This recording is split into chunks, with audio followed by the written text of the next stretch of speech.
फाल्गुन साड़ के अंत 8 दिन माय, नंदीश्वर सुर जात है हम पूजे ठाय।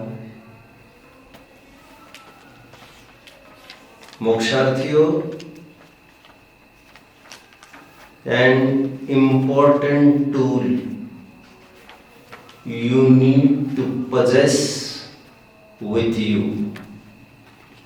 to achieve success in any field, and that tool is passion, जिसे लोकल वर्ड्स में जुनून कहते हैं और धार्मिक परिवेश में बहुत सुंदर शब्द है भावना, repetition, consistency, perseverance, continuity, target को निरंतर स्ट्राइक करना। तत्वार सूत्रकार की भाषा में 10वें अध्याय का होगा 6वां 7वां सूत्र, पूर्व प्रयोगात। कालिदास की भाषा में रसरी यावत जात है सिल पर पड़े निशान। किसी भी चीज की उपलब्धि के लिए आपके पास जरूरी है उसका पैशन होना, उसका जुनून होना। और इस जुनून के आगे आप देखते हैं बड़ी बड़ी प्रतिकूलताएं धराशायी होती देखने में आती है।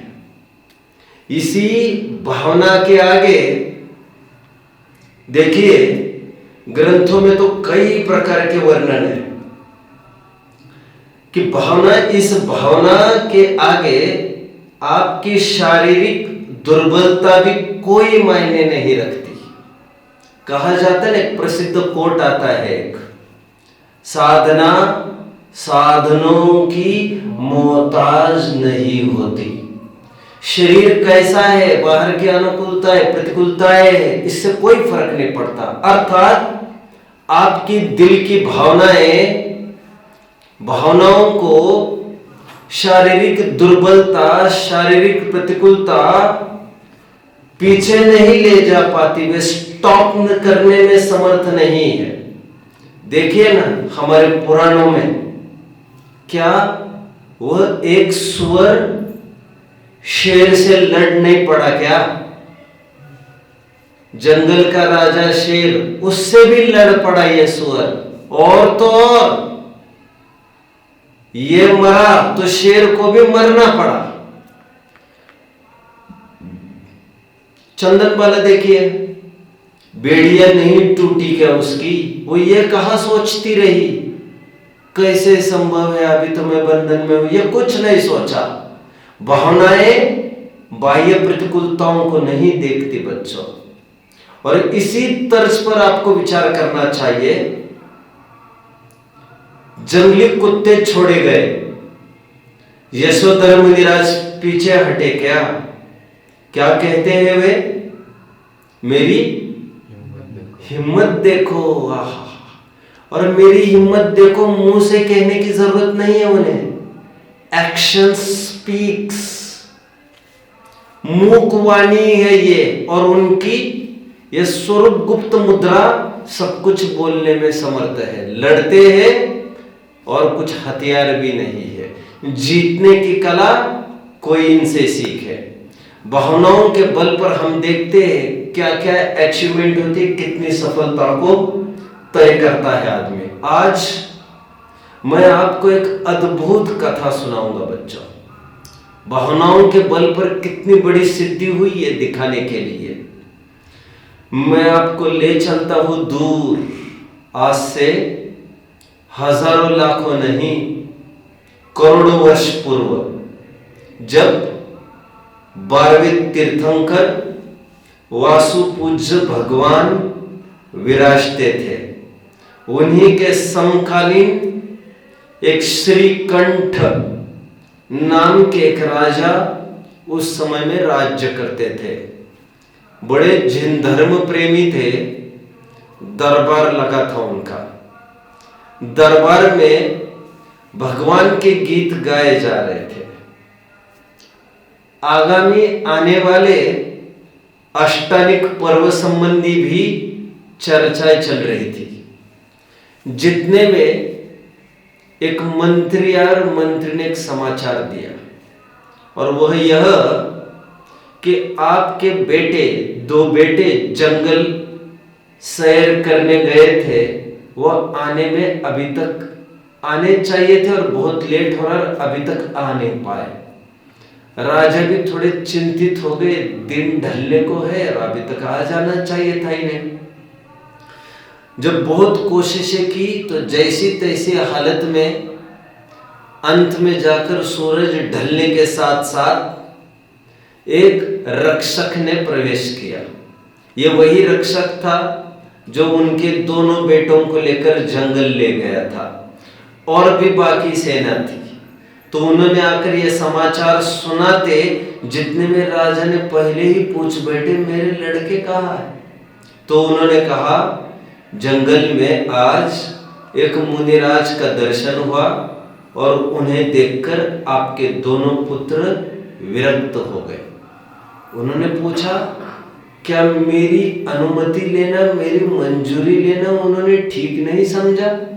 कह रहे, राजन, हमने खूब कहा उन्हें कि ऐसा मत करिए, हमारे ऊपर बहुत बड़ी जिम्मेदारी है। एक बार आपके पिताजी से, हमारे राजा से बात कर लीजिए और उनसे मंजूरी लेने के बाद खूब दीक्षा ले लेना। तो लेकिन उन्होंने वहां पर यह कह दिया कि हमारे पिताजी अच्छे कार्य के लिए कभी भी मना नहीं कर सकते, हम उनकी मनसा समझते हैं, स्वयं वे इच्छुक है दीक्षा लेने के। आज हमारा परिणाम हुआ है, समय समय की बात है, strike the iron when it is hot. लोहा तभी पीटा जाए जब वो गर्म होता है। ठंडा होने के बाद क्या काल लब्धि पक गई थी और फिर हमें अभी लेनी है दीक्षा। ये सोचकर उन्होंने दीक्षा ले ली। राजन गर्दन लटका के सामने खड़ा रहा, श्रीकंठ राजा के सामने। लेकिन श्रीकंठ राजा हतोत्साह होने वालों में से नहीं थे। कोई कच्ची गोलियां इन्होंने नहीं खेली थी।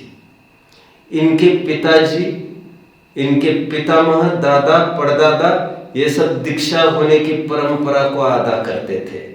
फर्क इतना ही हुआ था कि ये कम उम्र में दीक्षित हो गए थे, लेकिन देर सवेर आगे पीछे सबको दीक्षित होना ही है। अभी कौन पहले से क्या फर्क पड़ता है? बल्कि उन्हें तो नाज हुआ इस बात का। आज तक हम देखते थे पितागण पहले दीक्षित होते हैं और उनके बेटे राजपाट करके थक जाते फिर दीक्षित हो गए। ये तो और अच्छी शिक्षा दे दी उन्होंने। जो समझ तुमरी सोई समझ हमरी, हमें नृपति क्यों दियो, हम नृपति क्यों संभालते बेटे ये राज्य पद। उनको भी प्रचुरता से भाव होने लग गए दीक्षा के। उन्होंने सब मिठाइयां बांटी, जश्न मनाया दीक्षा लेने का। यकायक क्या हुआ बच्चों? यकायक ऊपर से विमान निकलने लग गए। ये विमान वैमानिक देवों के थे। उसमें इंद्र स्वयं बैठे थे, और जब इंद्र का विमान राजा के शीर्ष पर बिल्कुल आ गया, राज दरबार के ऊपर, तो उन्हें वहां पर जाति स्मरण हो गया। जाति स्मरण होते ही उन्हें यह समझते देर नहीं लगी कि ऊपर कुछ विमान चल रहे हैं। उन्हें इसका भी ख्याल आ गया, विमान में निकलने वाले इंद्र जो मुख्य व्यक्ति है उस विमान के, ये मेरे पूर्व भव के भाई है। और इन्होंने, मुझे याद आता है जब हम एक सेठ के पुत्र थे, वे बड़े पुत्र और मैं छोटा पुत्र, तो उन्होंने मुझे धर्मोपदेश देकर धर्म के प्रति बहुत उच्च भावना जताई थी, और धर्म करने योग्य चीज है ये मेरे गले उतारा था। धर्म की महिमा जो कुछ है पूर्व भव से जो चलती आ रही है, ये इन्हीं की बदौलत। और जब देह वियोग का टाइम आया था तब मैंने उन्हें एक वचन मांगा था, और वह यह वचन मांगा था मैंने उन्हें कि आप कहीं भी रहेंगे भैया, आप निश्चित तौर पर शुभ गति में ही जाओगे, स्पेशली देव गति में ही जाओगे। मैं कहीं भी रहूं, आप मुझे वहां से आकर संबोधन देना। हमारे ग्रंथों में इसके भी सैकड़ों उदाहरण है बच्चों। इस भाव के नजदीकी कुछ लोग अभी अभी पार्श्वनाथ पाठ देख रहे थे हम, भगवान पार्श्वनाथ, उसमें यही बात तो आ रही थी। अरविंद और मरुभूति, मरुभूति ने देह परिवर्तन करके एक नई पर्याय धारण की थी, हाथी की, वज्र घोष नामक हाथी। और उसी शल्यवन में, जिस शल्यवन में अरविंद मुनि उपदेश दे रहे थे, वही वह सामने आकर जाति स्मरण हो गया था। ये जिन धर्म के निमित्त से जितने भी साथ जुड़ते साधर्मी, हम होप कर सकते, आशा कर सकते हैं, अच्छी भावना से जुड़े हुए, एक दूसरों को प्रेरणा करने के लिए, मोटिवेशन देने के लिए ही अगले भाव में मिलते हैं। उन्होंने जाति स्मरण किया और उनको समझने में देर न लगी कि ये मेरे भाई है, और ये इस समय में कहा जा रहे हैं, ओह अभी थोड़े ही टाइम में अष्टानिक महापर्व प्रारंभ हो रहा है, और उस अष्टानिक महापर्व के निमित्त से समस्त देवगण 8 दिन और 8 रात्रि के लिए अपने सभी विषय भोगों को तिलांजलि देकर, स्वर्गों के ऐश्वर्य को तुच्छ जानकर 8 दिन वे 8वें द्वीप नंदीश्वर द्वीप पर जाकर वहां पर खूब भक्ति भाव करते हैं। असंख्यात देव बच्चों, असंख्यात, वहां के स्वर्ग खाली हो जाते हैं। खाली का तात्पर्य मैं अतिशयोक्ति कर रहा हूं। अतिशयोक्ति इसलिए खाली कुछ नहीं होता, क्योंकि देव का मूल शरीर वहीं पर रहता है, मूल शरीर बाहर नहीं निकलता उनका। विक्रिया से ही वे यहाँ वहां जाते, समोशरण में भी जाते हैं, वे विक्रिया से ही जाते हैं, उन्हें बाहर निकलना नहीं पड़ता। एनीवे विक्रिया के माध्यम से वे ही बाहर निकल लेते हैं, ये कहिए, लेकिन मूल शरीर वहीं पर उनका बना रहता है। तो ये जा रहे हैं नंदीश्वर द्वीप, 8वें द्वीप, वहां पर खूब भक्ति भाव करेंगे अब ये मेरे बड़े भाई, और मुझे प्रेरणा भी दे जा रहे हैं, पल पल जीवन बीता जाता है, जल्दी शीघ्र कुछ ना कुछ कर ले धर्म। तो एक प्रेरित होकर उनको भी एक भाव हुआ बच्चों कि मुझे भी कुछ करना चाहिए। उन्होंने तुरंत आज्ञा दे दी, मुझे भी जल्द से जल्द 8वें द्वीप पर जाकर नंदीश्वर द्वीप के अकृत्रिम चैत्यालय, उनके जिन बिंब के मुझे भी दर्शन करने हैं, निकालो मेरा प्लेन जल्दी। तो फटाफट आज्ञा हुई। ये राजा कहाँ बैठे थे? जम्बू द्वीप में बच्चों। कहाँ पर? जम्बू द्वीप में, क्योंकि वासुपूज्य भगवान इसी जम्बू द्वीप में ही तो हुए, इस भरत क्षेत्र में तो हुए, 12वें तीर्थंकर इस वर्तमान 24 में, तो यही पर हुए थे वे। तो वे यही बैठकर क्या सोच रहे थे, मैं कहाँ जाऊंगा? नंदीश्वर द्वीप जाऊंगा। लिए विमान और सदल बल निकल पड़े। यहां से बाहर निकलने के बाद लवण समुद्र आ गया। लवण समुद्र में हॉल्ट करके वहां पर कायक सर्ग सामायिक आदि करके भक्ति वंदना करके उन्होंने सोचा फ्लाइट आगे बढ़ जाए। धात की खंड द्वीप में पहुंच गए, फिर वहां पर एक पड़ाव हुआ, फिर कालोददी समुद्र पहुंच गए, वहां पर एक पड़ाव हुआ, खूब भक्ति स्तुति वंदना करके समता सामयिक शुद्धोपयोग आत्मानुभव की प्राप्ति करके फिर आगे रुक ले लिया और आकर खड़े हो गए। कहां पर बच्चों? पुष्करार्ध द्वीप में। अब जब पुष्करार्ध द्वीप में आए हुए, कथा सुनी है कभी? ये सुनी तो होगी, अभी तक की कथा पूरी समझ में आ रही है। ये श्रीकंठ राजा जब पुष्करार्ध द्वीप में आए और उन्होंने ये चाहा कि मुझे जाना है 8वें द्वीप पर, लेकिन यहाँ पर मानुषोत्तर पर्वत पर आकर उन्हें यह पता चला यह मानुषोत्तर पर्वत अलंघ्य है, उसका उल्लंघन कम से कम मनुष्य तो नहीं कर सकता, क्योंकि मनुष्य का क्षेत्र इतना ही 2.5 द्वीप है, जैसा कि अभी अभी हमने 3 लोक के नक्शे के जरिए हम देख रहे थे। इसलिए इन 2 पाठों को मैंने आगे पीछे लेना जरूरी समझा। तो उनका विमान वहीं पर बना रहा बच्चों। बहुत जन ऐसा भी कहते, प्रथमानुयोग में कहीं ऐसा भी पढ़ने में आता है, उनका प्लेन क्रैश हो गया वहां पर, और प्लेन क्रैश होकर श्रीकंठ राजा वहीं पर मरण को प्राप्त हो गए, ऐसे कुछ प्रथमानुयोगकार कहते। बट मुझे जो उचित कथा लग रही है वो मैं कह रहा हूँ, क्योंकि सम्यक दृष्टि की अन्यथा भावना कैसे होगी ये मैं सोच रहा हूँ। तो वे अपने विमान को लेकर वही बैठ गए और वे ये सोचने लगे कितना अभागा हूं मैं जा नहीं सकता अभी नंदीश्वर द्वीप के कृत्रिम जिनालयों के मैं दर्शन नहीं कर सकता, काश मैं जा सकता होता, कितना अच्छा होता। लेकिन अभी जा तो नहीं सकते थे, तो एक ही उपाय था। क्या उपाय था बच्चों? अभी लौट कर जम्बूद्वीप निकलना अपने अपने घर। लेकिन उन्होंने जाने से मना किया। जब उन्होंने जाने से मना किया तो उनके साथ जितनी भी दल आए थे उसमें से काफी जनों ने तय किया, जो समझ तुमरी सोई समझ हमारी। आप समझदार है, आपका अनुकरण करना हमारा काम है, आप यहाँ रहना उचित समझते हैं, हम कैसे लौट कर जाएंगे मुंह लेकर, और क्या कहेंगे हम वहां पर। तो उचित समझो उन्होंने वहीं पर रहना। श्रीकंठ राजा ने जीवन के अंतिम पड़ाव को देखकर वहां पर मुनि दीक्षा ले ली, संलेखना ले ली, और वहां से वे देवगति की प्राप्ति कर गए बच्चों। अब देवगति की प्राप्ति कर गए, रानी तो उनके साथ आई नहीं थी। अब ये हुआ 2-5 दिन के फासले में बच्चों। सेना वहां पर लौटती उससे पहले वो श्रीकंठ राजा रानी के सामने जाकर खड़े हो गए। और श्रीकंठ राजा को कहते क्या है, सॉरी रानी को कहते क्या है श्रीकंठ राजा, मैं नंदीश्वर जिनालय के दर्शन कराया।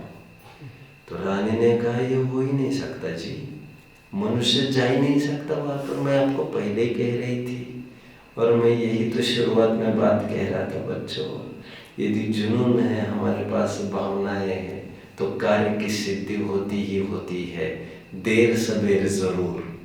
हुआ यूं था बच्चों, वे श्रीकंठ राजा नहीं आए थे आज, श्रीकंठ राजा के भेष में वो देव आए थे आज।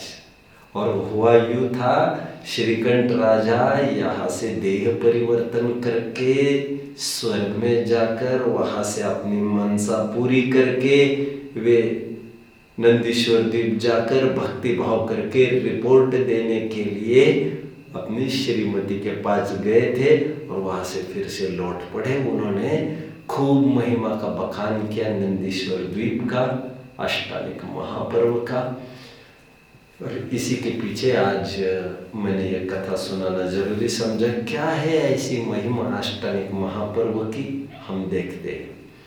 इसके आधार के रूप में हम नंदीश्वर पूजन की कुछ पंक्तियां पढ़ेंगे बच्चों। नंदीश्वर पूजन की पूरी जयमाला का अर्थ यहाँ से किया जाएगा आज। आपका पेज खोलिए जल्दी, नंदीश्वर द्वीप पूजन। क्या है पेज? 143 पेज खोलिए, आपके टेक्स्ट में जो भी पेज होगा, जो भी होगा, किसी के इसमें 145 146 होगा, आप देख लीजिए, आगे पीछे की एडिशंस होती है। आज इस बहाने हम इसे थोड़ा सा अर्थ समझेंगे। पहले प्रारंभ पढ़िए बच्चों, इसका स्थापना छंद पढ़िए। सर्व पर्व में बड़ो अठाई पर्व है, नंदीश्वर सुर जाई ले वसुधर्व है। हमें शक्ति सोनाई यहाँ करितापना, पूजे जिन ग्रह प्रतिमा है हित आपना। सर्व पर्व में बड़ो अठाई पर्व है, नंदीश्वर सुर जाई, सुर मतलब देवगण, ले वसुधर्म है, द्रव्य लेकर वहां पर वे जाते हैं पूजन करने के लिए। हमें शक्ति सो नाही, ऐसी शक्ति हम मनुष्यों में नहीं है वहां जाने की। यहां करी स्थापना, इसलिए यहां पर हम स्थापना कर रहे हैं। पूजे जिन ग्रह प्रतिमा है हित आपना, इसलिए यहां पर हमने कृत्रिम रचना करके, ऐसी स्थापना करके हम उसकी पूजन कर रहे हैं। जाते जाते और एक बात बता दूं बच्चों, अक्सर मंदिरों में आप लोगों ने देखा होगा मेटल के, सप्त धातु के, चांदी के पंचमेरु वगैरह रखे जाते, देखा है आपने? लगभग इन मेरु को काफी जगह अष्टानिक महापर्व के निमित्त से बाहर निकाला जाता है। बट मैं आपको कह दूं, चूंकि ये प्रतिष्ठित हुए नहीं होते, इसलिए वैसे वे पूजनीय नहीं कहलाएंगे। वे प्रतीक रूप है। हमारी भावनाओं में प्रकर्षता तो आती है, ये बात पक्की है। उसे प्रतिकृति को देखकर ओरिजिनलिटी का भान होता है, महिमा भी आती है, ये भी बात पक्की है। लेकिन वे पूजनीय नहीं हुआ करते, इसीलिए उन्हें मूल वेदी पर स्थापित नहीं किया जाता। उन्हें मूल वेदी से अलग और संभवतः थोड़ा सा नीचे स्थापित किया जाता है। आपने गौर किया बच्चों इसे?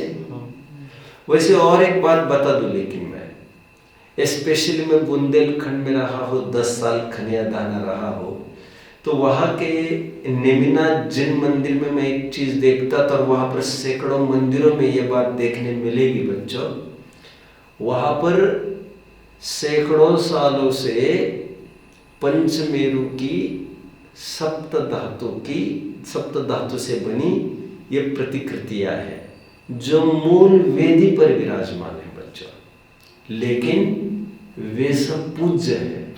वे पूज्य कैसे हो गई? उनके बकायदा उनकी प्रतिमाओं के भी रोज प्रक्षाल किए जाते हैं, यहाँ तक कि नीचे प्रशस्ति भी लिखी है, अर्थात उन्हें प्रतिष्ठित किया गया है। तो जैसी स्थिति परिस्थिति उसको देखकर आपको समझना चाहिए। एनीवे, बात प्रतिष्ठित होने न होने के अभी गौण है थोड़ी। बात यह है, हम वहां नहीं जा सकते तो यहाँ पर कम से कम एक प्रतिकृति खड़ी करके हम अपने भावों को एक दिशा देने की, उच्चता लाने की कोशिश करते हैं। जयमाला की तरफ आ जाइए बच्चों। अभी ये 4 ठे आपके सामने अभी पूरी भौगोलिक रचना नंदीश्वर द्वीप के आज हमें देखनी है। ये पूजन पढ़ेंगे, जयमाला पढ़ेंगे, साथ साथ इस चित्र के द्वारा अर्थ भी करते जाएंगे। हम इसको डाल देना चाहिए आज के इस प्रवचन में। कार्तिक फाल्गुन साढ़ के अंत 8 दिन माई, नंदीश्वर सुर जात है, हम पूजे ये ठाय।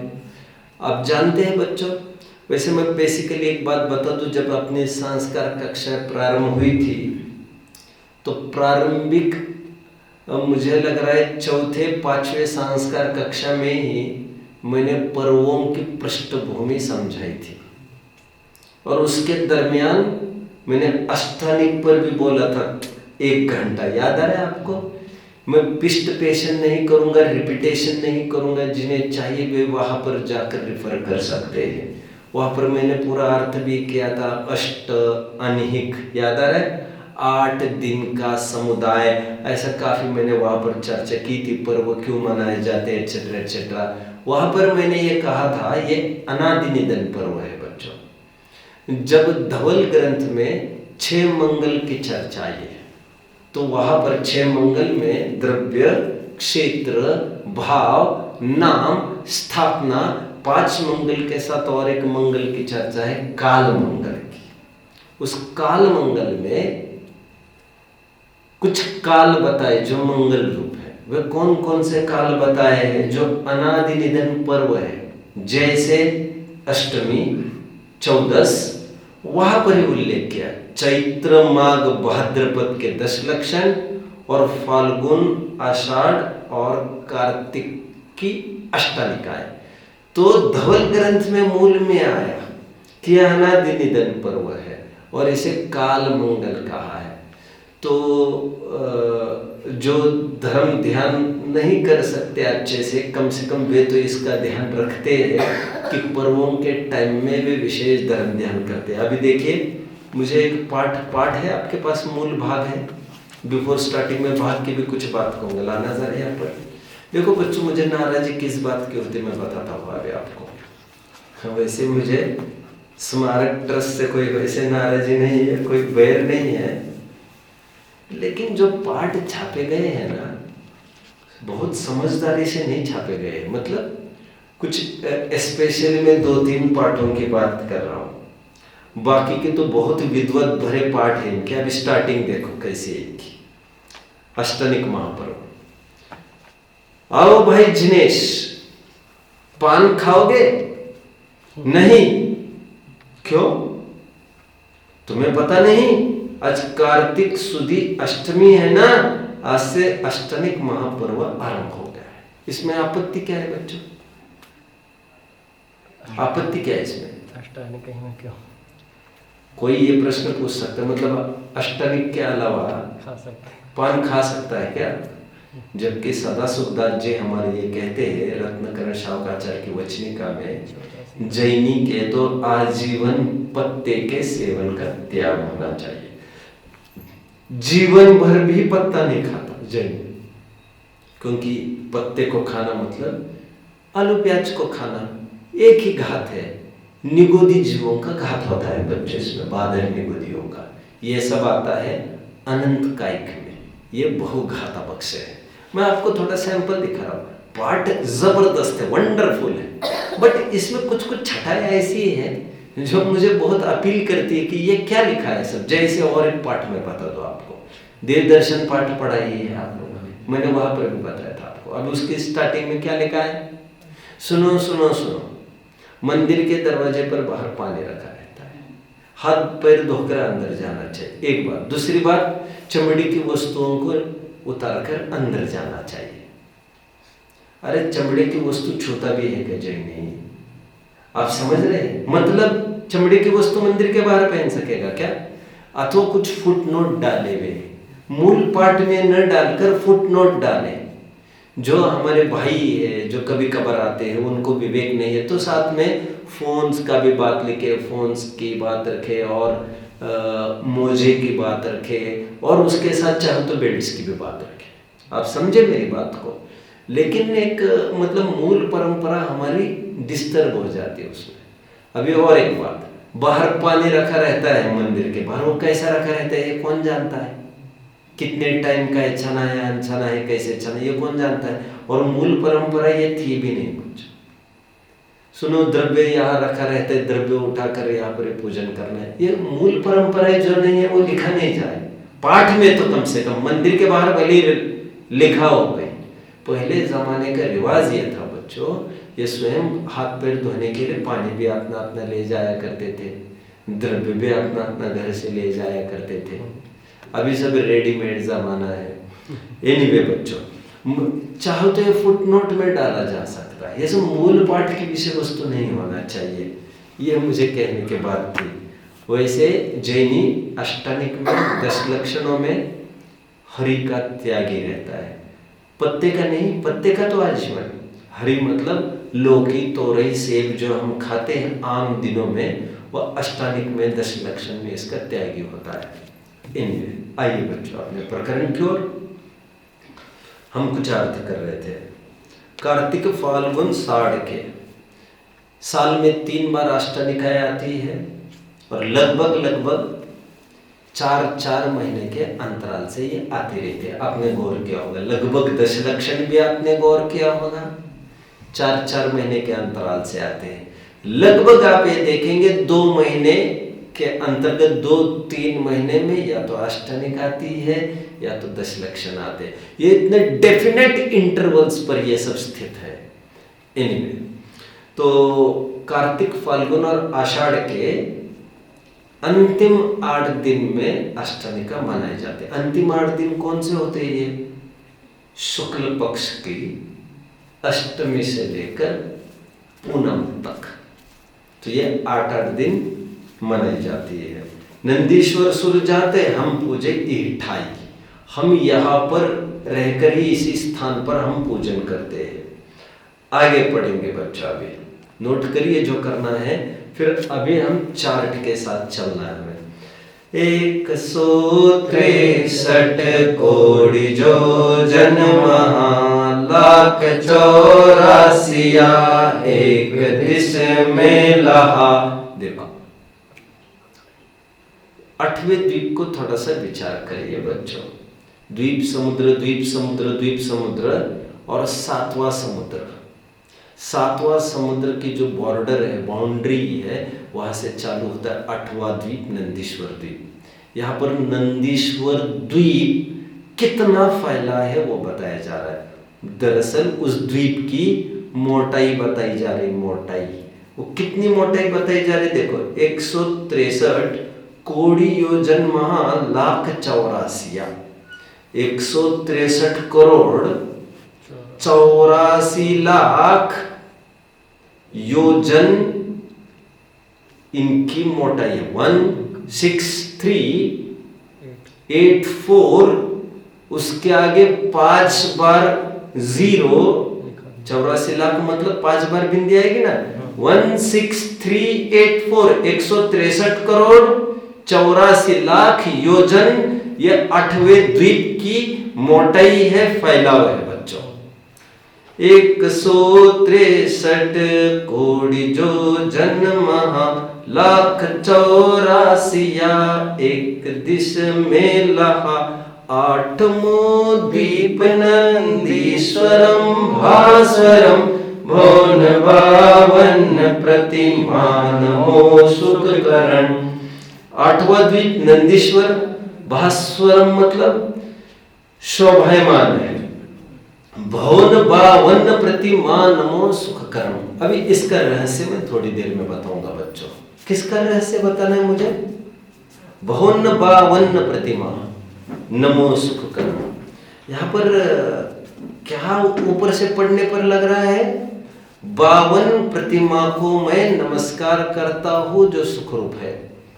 लगभग ऐसा पढ़ते हैं लोग, लेकिन ऐसा अर्थ नहीं है इसका। भवन 52 प्रतिमा, प्रतिमा के भवन 52 है, मतलब चैत्यालय 52 है। अरे अर्घ तो पढ़िए ना इसका। अर्घ देखिए क्या है, पूर्व पश्चिम उत्तर दक्षिण दिशु द्वीप 50 जिनालय। देख रहे हैं आप बच्चों क्या है? 52 जिनालय है ये, जिनालय। एनीवे आगे बढ़िए। पढ़िए आगे।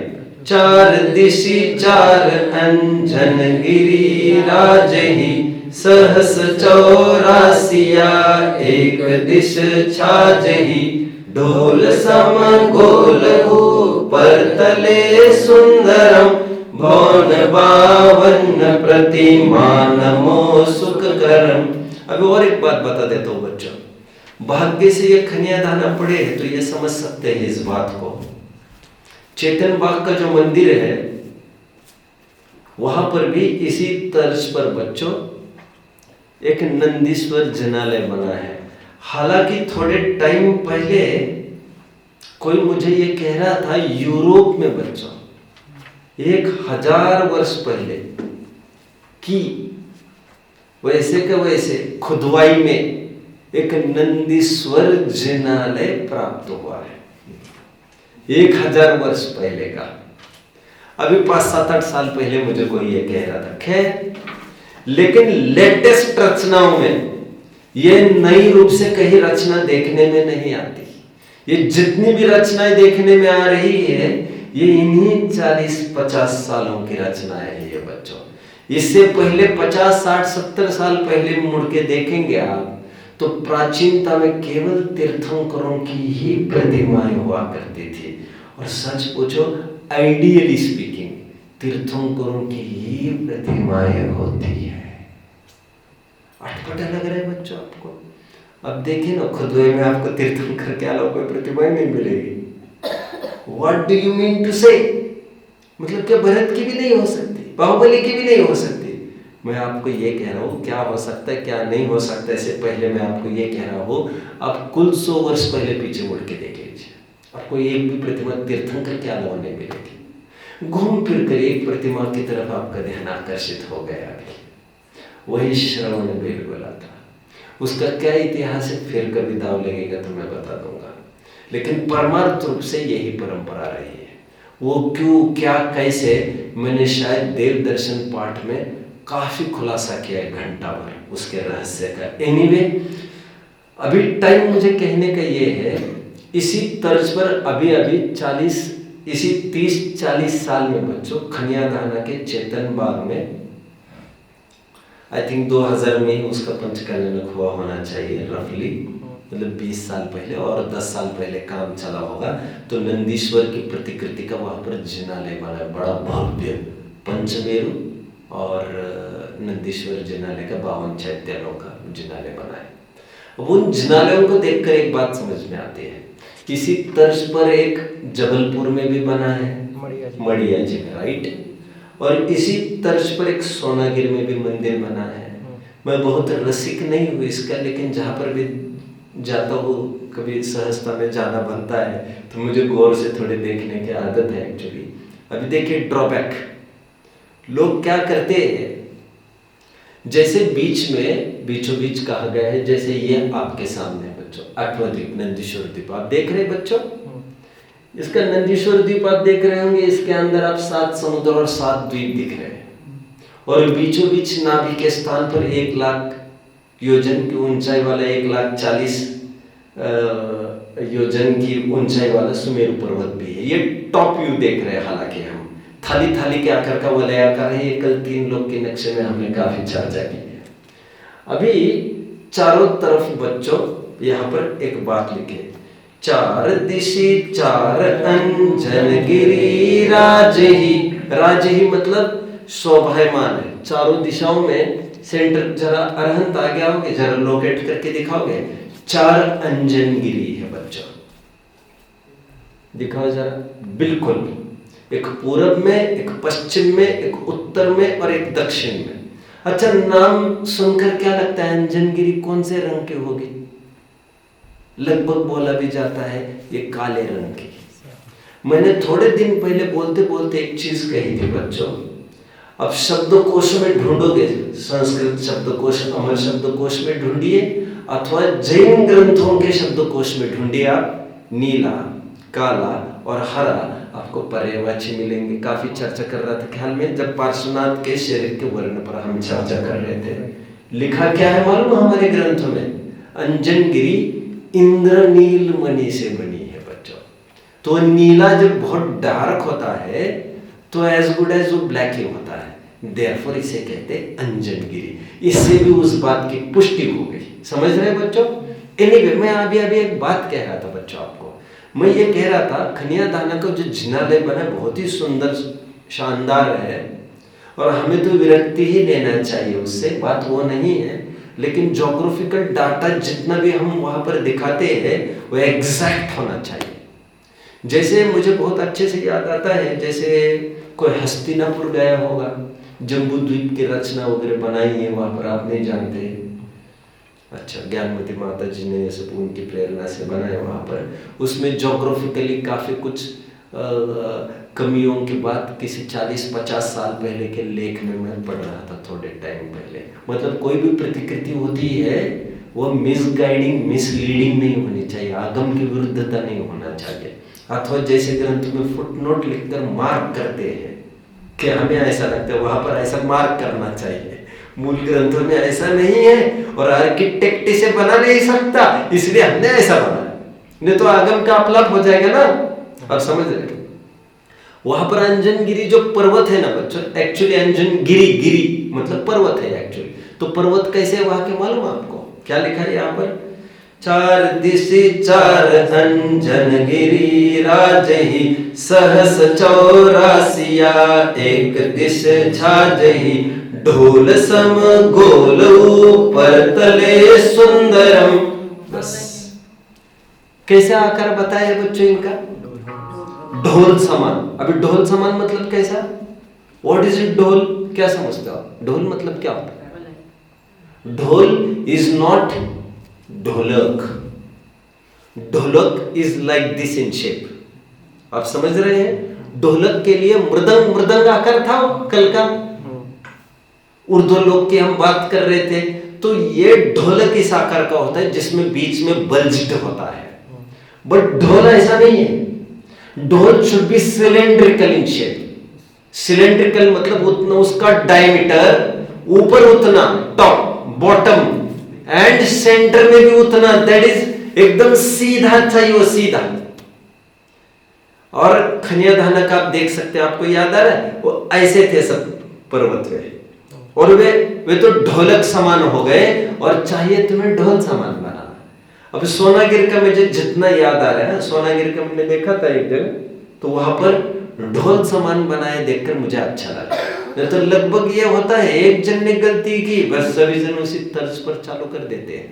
एनीवे, ये अंजनगिरी कितना बड़ा है?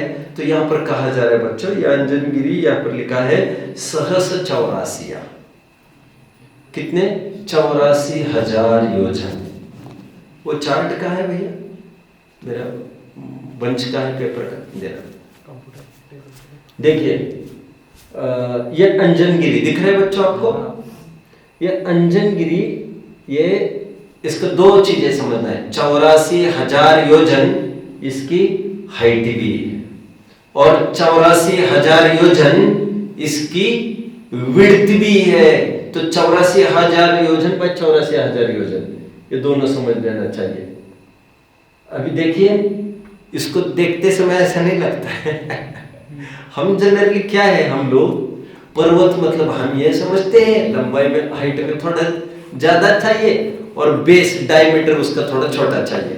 We people think like this, but ऐसा नहीं है बच्चों। जितनी ऊंचाई है उतनी उसकी चौड़ाई होनी चाहिए थी, आइडियल होना चाहिए।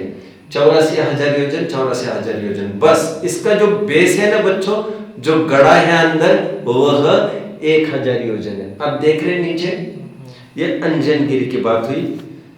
आगे बढ़ते हैं बच्चों। सोलवापीन मधि सोलगिरी दधि मुखम, पढ़िए। सहस दश महायोजन, कुछ मिस आउट कर गए क्या? हाँ, ऊपर का, चलिए तभी तो आप चुप हो। राइट, चलिए। एक एक चार दिशि चार शुभ बावरी, एक लाख जो जन अमल जल भरी, चहु दिशि चार वन लाख जो जन भरम, पावन प्रतिमा नमो सुख करम। अभी देखिए, ये अंजनगिरी को देखिए बच्चों। इस अंजनगिरी को चारों दिशाओं में घेर कर, पूर्व पश्चिम उत्तर दक्षिण, ईच अंजनगिरी की बात कर रहे हैं। चारों दिशाओं में वापिका है। वापिका मतलब बावड़ी है, बावड़ी। कूप कह सकते, कुआ कह सकते आप देख रहे हैं अंजनगिरी के चारों जो स्क्वायर दिख रहे हैं ना, स्क्वायर चारों तरफ, जरा पेन से आकर दिखाना भैया। शाबाश। ये चारों तरफ वापिका है, वापिका। टैंक्स है, आप कह सकते, क्या है? 1 लाख योजन विस्तार वाले निर्मल जल से भरे हैं। निर्मल जल क्यों भैया? अरे भाई, जलचर जीव चाहे जहां होते ही नहीं है। जलचर जीव केवल और केवल लवण समुद्र में, कालोदधी समुद्र में, और स्वयं रमण समुद्र में। इसके अलावा असंख्यात जितने भी समुद्र है बच्चों, एक में भी जलचर नहीं होते। अभी जलचर मतलब एक्वेटिक लाइफ, मतलब संगी पंचेंद्रिय को जलचर कहते हैं। यहाँ पर लोक में जलचर, थलचर, नभचर 3 भेद पंचेंद्रिय के करके दिखाए जाते हैं। बट हमें धार्मिक परिवेश में समझना है, वहां पर त्रस जीव नहीं रहते, जलचर नहीं रहते, वहां पर होते ही नहीं पानी में। लोग समझते हैं क्षीर समुद्र में से पानी लाते ही इंद्रगण वे तो गर्म नहीं करते हैं, वे तो छानते भी नहीं है। अरे भाई वो जलचर होते ही नहीं है उसमें, तरह जीव ही नहीं होते उसमें। छानते वे है पानी बच्चों, बोलो, जो तरस जीव वाले पानी से काम लेते हैं। और 2.5 द्वीपों में तो ये व्यवस्था है नहीं, ये कुछ, और देवों के तो कुछ आरंभ का भी कुछ प्रावधान नहीं है ऐसा, समझ रहे क्या? एनीवे आगे बढ़ता हूं मैं। हाँ, तो मैं ये कह रहा था, इसमें 1-1 लाख योजन विस्तार वाली बावड़ियां चारों तरफ फैली है। इस प्रकार कितनी बावड़ियां हुई कुल? पूरब में 4, पश्चिम में 4, उत्तर में 4, दक्षिण में 4, अंजनगिरी को घेर के चारों दिशाओं में 4, इस प्रकार 16 बावड़ियां है। गेटिंग? वापी का लिखा है। इस छंद को फिर से पढ़िए बच्चों। 4 दिशि 4 अंजनगिरी राज, नहीं नीचे आइए। 1 4 दिशि 4 शुभ बावरी, 1 लाख जो जन अमल जल भरी, 4 दिशि 4 वन लाख जो जनवरम, भवन वावन प्रतिमा नमो सुखरम। इसी के चारों तरफ बच्चों ये ऊपर स्केच दिखाया है। चारों तरफ ना, इन वापिका के चारों तरफ 1 लाख योजन बाय 50,000 योजन के बगीचे हैं वहां पर चारों तरफ, देख पा रहे हैं आप? इसका उल्लेख इन्होंने यहां पर किया है। देखिए क्या लिखा है? जलबरी 4 दिशि 4 वन, चारों वन है वहां पर। वन का मैं डायमेंशंस फिर से बता दूं, यहाँ पर डायमेंशंस है नहीं एक्चुअली लिखे, इन्होंने लिखे नहीं है। 1 मिनट,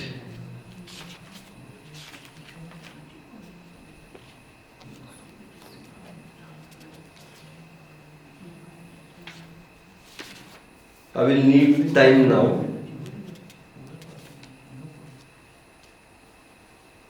ठीक है, थोड़ा भी देखते हैं। चलिए आगे बढ़ते हैं बच्चों। अभी कहाँ पर आए हम? हाँ, 16 पिन मदी 16 दधि मुखम। अभी देखिए यहाँ पर देखिए जरा, 16 वापी में 16 प्रकार की बावड़ियों में 16 है ना ये बावड़िया, इन 16 बावड़ियों के बीचों बीच एक बावड़ी के बीच में और एक पर्वत है, उसका नाम है दधिमुख। दधिमुख नाम क्या कहता है बच्चों? दधि मतलब होता है दही, दही के रंग के है ये। और ये चारों बावड़ियों में एक है, मतलब हम ये कह सकते हैं एक अंजनगिरी को घेर कर 4 दधिमुख है। इस प्रकार कुल कितने दधिमुख हो गए बच्चों? 16 दधिमुख हो गए।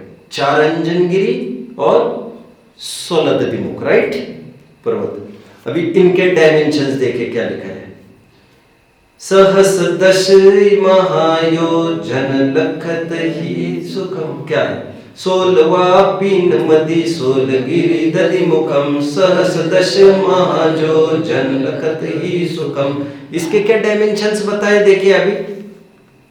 सहस दश, देखिए इसके 10,000 योजन लंबाई, 10,000 लंबाई मतलब हाइट, ऊंचाई, और 10,000 योजन चौड़ाई, और इसमें भी 1,000 योजन नीचे गड़े हैं। देखो यहाँ पर देखिए बच्चों, दिख रहा है? दधिमुख दिख रहा है आपको? अलग से बनाकर दिखाए। ये है इनके डायमेंशंस। चलिए अब 1 मिनट।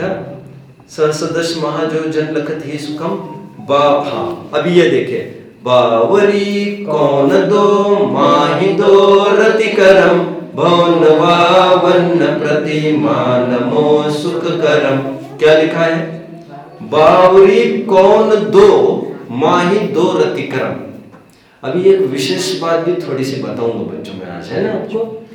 यहाँ पर वैसे अर्थ क्या कह रहा है?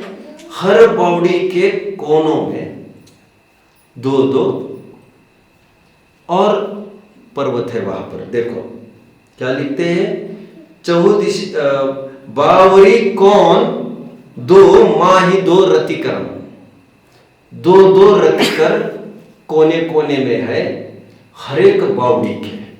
हर एक बावड़ी को कितने कोने हैं बच्चों? 4 कोने, राइट? चतुष्कोण है ना ये बावड़ी। तो 4 कोनों में से 2 कोनों में, मतलब एक कोन में एक बावड़ी, ऐसे 2 कोनों में 2 बावड़ी, 2 कोनों में 2 रतिकर है। रतिकर, बावड़ी नहीं, सॉरी, बावड़ी के 2 कोनों में 2 रतिकर है, गेटिंग 1 ईच। लेकिन ये कोने बाहर के लेना है, अंदर के नहीं। अब देख रहे हैं ना? आइए यहां पर दिखाओ, पॉइंट्स दिखाओ, या यहां पर पॉइंट हो गए, डॉट, राइट? देख रहे हैं आप? मतलब बावड़ी के बाहर के कोने लेने हैं आपको, वहां पर रतिकर होता है। इस तरफ के ले लो, हाँ, ये 2, और बताओ, ये 2, राइट, और ये 2, और ये 2। एक दिशा में कितने हो गए? एक दिशा में कितने हो गए? 8। कितने हो गए? एक दिशा में एक अंजनगिरी, 4 दधिमुख और 8 रतिकर हो गए, गेटिंग। तो एक दिशा में कुल कितने पर्वत हो गए? कितने जिनाले पर्वत हो गए? अभी तो पर्वत की बात करते, कितने पर्वत हो गए? 1 + 4 + 8 कितने हो गए? 13 हो गए। इन 13 पर्वतों पर एक एक पर्वत पर एक एक जिनालय है बच्चों। तो 13 4 सर कितने हो गए? 52। इस प्रकार 52 जिनालय हो गए। ख्याल में आ रहा है? फिर से चालू करिए, और लगेगा हमें ये। चलिए आगे पढ़ते हैं इसे। एक काम करते हैं, ऊपर से फिर से पढ़ते आते हैं। अभी यहाँ तक लगभग कंप्लीट तो हो गया है अपना। हाँ, इसका एक बार डायमेंशंस हम देख लेते हैं। इसके डायमेंशंस रति करके 1000 योजन ऊंचा, 1000 योजन इसकी विड्थ है, और गड़ा 250 योजन है। तो ये उसके डायमेंशंस है। और रतिकर, एज द नेम सेज, रति मतलब क्या होता है बच्चों? मैंने कई दफे कहा है, रति राग का प्रतीक। राग होता है ना, राग। और मैंने आपको कहा है, लोक में भी राग के प्रतीक के रूप में कौन सा रंग का प्रयोग होता है? लाल। लाल। जब कोई प्रेम की बात होती है, तो जैसे शादी होती है, तो लगभग कौन से कपड़े पहने जाते? मैं आपको कह रहा था, लाल कपड़े पहने जाते हैं। तो रेड उसका प्रतीक है। और मराठी का तो बहुत अच्छा वर्ड है, वो तो हिंदी में भी रक्त कहते हैं, रक्त। रक्त और रथ एक ही वर्ड है, विरक्त। रक्त इज अटैचमेंट। अपन कहते हैं ना, खून के रिश्ते। खून मतलब अटैचमेंट आ गया। तो खून और लाल में भी अटैचमेंट की बात है। गेटिंग बच्चों, मैं क्या कह रहा हूं? तो रति कर, Rati stands for red in colour. तो ये रेड इन कलर है। बट वो वैसे रेड कलर नहीं है, ये स्वर्णमय बताए गए। मतलब हमें ये मानना पड़ेगा, तपाए हुए सोने की भांति, ऐसे उनका रंग है, ऐसा समझना पड़ेगा। गेटिंग? चलिए ऊपर से सब पढ़ते आइए अभी। हाँ, कार्तिक पढ़िए पूरा। कार्तिक फाल्गुन साड़ के अंत 8 दिन माई, नंदीश्वर सुर जात है हम पूजे ठान। 163 कोटि जो जन महा, लाख 84 एक दिश में लहा। 8वां दीप नंदीश्वरम भास्वरम, 52 प्रतिमानमो सुखकरम। 4 दिशि 4 अंजन गिरिराजहि, 84 एक दिश छाजहि। ढोल सम गोल ऊपर तले सुंदरम, 52 प्रतिमानमो सुखकरम। 1 4 दिशि 4 शुभ भावरी, 1 लाख जो जन अमल जल भरी। 4 दिशि 4 वन लाख जो जन भरम, 52 प्रतिमा नमो सुखकरम। 16वां पापीन मदि सोलगिरि गदिमुखम सहस दश महाजो जन लखत ही सुखम बावरी कौन दो माहि दूर अधिकरम भोन वावन प्रतिमा नमो सुख करम। आगे शैल बत्ती से एक सहस जो जन गए 416 मिले सर्वभावन रहे एक एक शीस पर एक जिन मंदिरम भोन वावन प्रतिमा नमो सुख करम। बिंब कठ 100 रत्नमयी सोहरी। यहाँ पर ये कहना चाहते बच्चों, जिनाले तो 52 बताए और एक एक जिनाले की एक खासियत है, एक एक जिनाले में 108 जिन प्रतिमाएं होती है और वे 500 योजन बड़े ऊंचाई में है और सब पद्मासन मुद्रा में है। अभी बात आएगी, पढ़िए। बिंब कठ 100 रत्नमयी सोहरी देव देवी सरव नयन मन मोहि 500 धनुष में योजन बोल के, हाँ 500 धनुष तन पद्म आसन परम भौन वावन प्रतिमा नमो सुख। मैंने आपको बताया था विदेह क्षेत्र में भी जितने तीर्थंकर होते हैं उनकी सब क्या होगा ना 500 धनुष ही होती है, सेटेड है ये, ना कम ना ज्यादा। और उसी आकार के वहां पर प्रतिमाएं हैं जो पद्मासन में है। लेकिन चलिए, लाल नख मुख नयन श्याम अरु श्वेत है श्याम रंग बोह सिर केश छवि देत है। 1 मिनट अभी, अब जानते हो थोड़े टाइम पहले इसके साथ कुछ बातें भी जुड़ी है। एक बहुत अच्छे विद्वान को यह भ्रम हुआ बच्चों कि जब वहां पर भी ऐसा हो सकता है 8वें द्वीप में। देखिए क्या कह रहे, लाल नख मुख नयन श्याम अरु श्वेत है। आंखें कैसी बता रहे हैं? सफेद और काली, जैसे आप उन लोगों की होती है ऐसे वहां की प्रतिमाओं की आंखें हैं बोल रही है। ओठ लाल है ऐसे बोल रहे हैं ये। तो किसी ने एक्चुअली बच्चों ऐसी प्रतिमाएं बना दी नंदीश्वर की जैसी वैसा। तो फिर यहाँ पर फूलचंद जी सिद्धांत शास्त्री थे, उन्होंने समझाया ये समागम विपरीत है, ये आपको नहीं करना चाहिए। तो जब उन्होंने दलील दी कि वहां पर भी तो ऐसा होता है, वहां पर ओरिजिनल है, अकृत्रिम है, ये हम कृत्रिम करने जा रहे हैं। और कृत्रिम में जब लेप आएगा तो जिन प्रतिमा जिन सार की नहीं रहेगी और लेप में परिग्रह का दोष आता है, श्रृंगार का दोष आता है, अब्रह्म का दोष आता है, तो ये सब वर्जित है। तो फिर ये जानकर फिर ये सब हटाया गया, नहीं तो ये भी सब चलता था। प्राकृतिक रूप से ही वहां पर ऐसा है, मतलब जिसे कहते ना एक्चुअली में जैसा लगता है जैसे आदमी खड़ा है, बॉडी कलर भी वैसा वैसा सब हो बहु वैसा है वहां पर। मतलब यहाँ की जिन प्रतिमाएं कैसे अपने अपनी स्टोन में है, वहां पर ऐसा नहीं है। वहां पर एक्चुअली विजुअल इफेक्ट सब वैसे ही है सब वहां पर। चलिए, यही तो वहां की विशेषता है। लोग बोलते हैं वहां जाने में क्या है, क्यों जाते हैं यहाँ, क्यों जाते वहाँ, और कोई वही की बात नहीं है बच्चों। जो पंचमेरु की जिन प्रतिमाएं हैं वे भी वैसी है, इतना अतिशय वहां पर होता है। तो इसीलिए यहाँ से भी जो यहाँ के भरत ऐरावत क्षेत्र में भी स्थित लोग होते हैं, वे भी वहां जा जाकर सुमेरु पर्वत जा जाकर क्यों धर्म ध्यान करते हैं वहां पर। वहां की जिन प्रतिमाओं वृद्धिधारी मुनिराज वहां जाकर क्यों करते फिर, क्योंकि उन प्रतिमाओं में कुछ दिव्यता होती है। एनीवे चलिए पढ़िए आगे। हाँ, वचन बोलत मनो हसत कालुष हरम भवन भावन प्रतिमा। ऐसा लगता है कि वे प्रतिमा कुछ बोलना चाहती है, वे बोल रही है, वे कुछ उपदेश दे रही है, और उनकी मुख मुद्रा इतनी प्रसन्न है कि वह हमारे सब कालुषता को हर लेती है।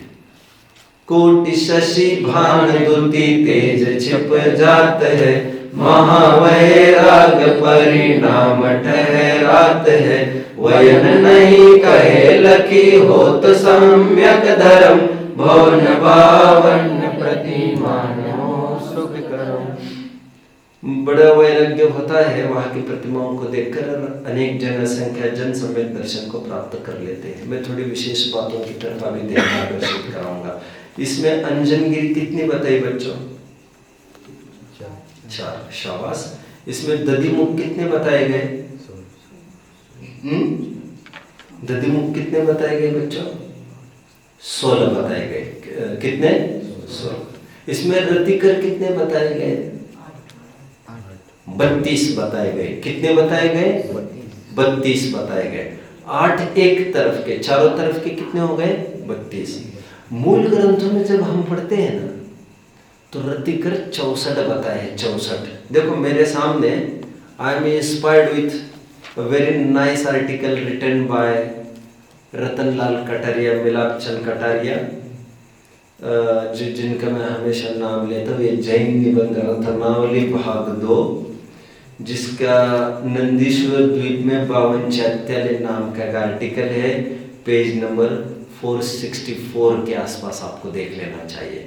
बहुत सुंदर है, उसमें काफी मीमांसा की है। हमारे तिलोय परिणति ग्रंथ में बच्चों गाथा 68-69 में